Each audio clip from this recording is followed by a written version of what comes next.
Did Real Madrid just send the biggest message of the season to the football world?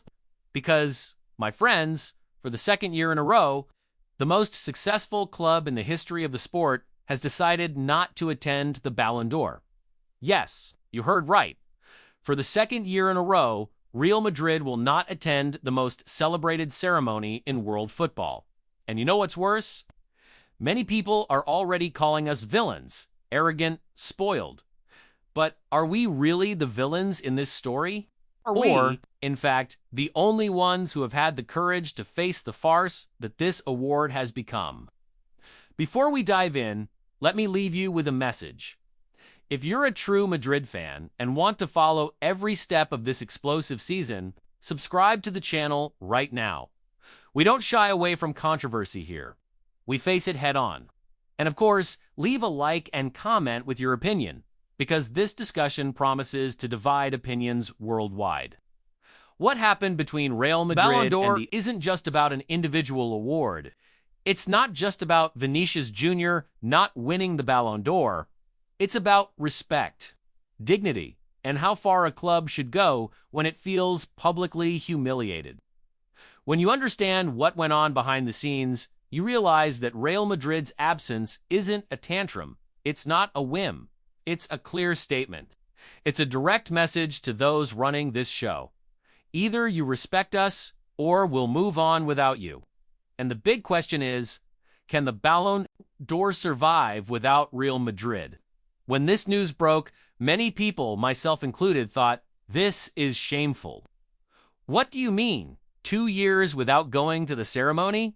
At first, I criticized the club myself, thinking it was an exaggeration, thinking we were embarrassing ourselves. But then, brother, my memory came back. I remembered what they did to Vinicius in the last edition, and after remembering that there's no way I can be against the club because they're my friends, it wasn't just a sporting injustice.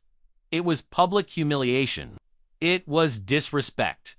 And when you go through that, you either demand an apology or you stand up and show you won't accept it. The summary is simple. Real Madrid should boycott the Ballon d'Or again. The reason? It's not because Vinicius was robbed of the award. That's happened to other stars. The reason is the humiliation he suffered on national television. Everyone knows Messi won when it should have been a City player. The following year, they gave it to Rodri, when in fact Vinicius had been the best in the world. And that's fine. Injustices happen. Frauds happen. But the problem isn't losing the Ballon d'Or. The problem is being ridiculed. Being placed on stage not as the star player, but as a joke. Imagine the scene. Vinicius Jr., a Ballon d'Or finalist and the second best player in the world, representing Real Madrid. And during the official broadcast, the awards partner channel, L'Equipe, decides to ridicule him. They show images of him as if he were a child, being carried as if he were a helpless baby. Then, they show a mocking look-alike, a forced look-alike, to reinforce stereotypes and mock his image. Meanwhile, the whole world watches close-up of the crowd. Indignation, shock, anger, zoom in on Vinicius's face, embarrassment, disbelief. And what should have been a gala evening turns into a spectacle of humiliation. And then the question arises, who in their right mind would accept returning to a stage like this without an apology?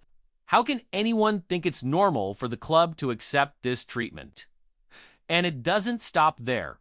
Because while they call Real Madrid arrogant, they forget to remember who started the disrespect. This kind of joke wasn't made at anyone from Barca, nor at any star player from any other team. It was at Vinicius. It was at Real Madrid. And then comes the chorus. Oh, you're spoiled. Oh, you're sore losers. No, brother, this isn't whining. This is a matter of honor. The curious thing, and the award needs Real Madrid more than the other way around. Without Vini, without Jude Bellingham, without Mbappe, without Courtois, Without Florentino Perez on the red carpet, the ceremony loses its luster, its glamour, its media impact. The Ballon d'Or loves to post, "Look who's arrived. Look at the star in white walking the red carpet." But without our players, without our managers, the party is lame. But it seems few people want to admit it. And so the question remains, can the Ballon d'Or survive without Real Madrid? Because let's be clear, if it were with Yamal, the Barca would still be crying. If it were with Kane, Bayern would stop the world. But, as with Vinicius, they want us to accept it silently. It's not possible, brother. Real Madrid doesn't need the Ballon d'Or. The Ballon d'Or needs Real Madrid. And the ironic thing is that the saga doesn't end there. The same award that already stole Messi's thunder may now award Jamel over Jamel, even though the Frenchman was essential in the Champions League and in PSG's historic treble. Dembele was decisive against Liverpool, Aston Villa, and Arsenal, and even shown in the final, even without scoring, distributing assists and leading the attack. But some are already saying Yamal could be the chosen one, because the Ballon d'Or loves to create narratives when it comes to a Barca player. So, what morality does this award have in criticizing Real Madrid's stance? While journalists spout gems and vote for Vinicius because of his on-field demeanor, the question remains, are we rewarding football or social behavior? Are we talking about playing the ball or public relations? Because if it's based on behavior, several favorites shouldn't even be in the top 10.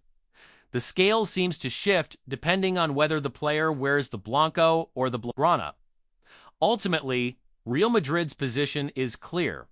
Either they apologize or reward one of our players. Otherwise, they have no business there. And you know what? I support them 100%. Because dignity comes before any golden trophy. If you're going to go to a stage where they mock our star, you'd better stay home. Explosion on the field of honor. My friends, and now I want to hear from you. Was Real Madrid right to boycott again? Or should we swallow our pride and attend? Because in the end, what remains is one certainty. Real Madrid is bigger than any ceremony. Always has been. Always will be.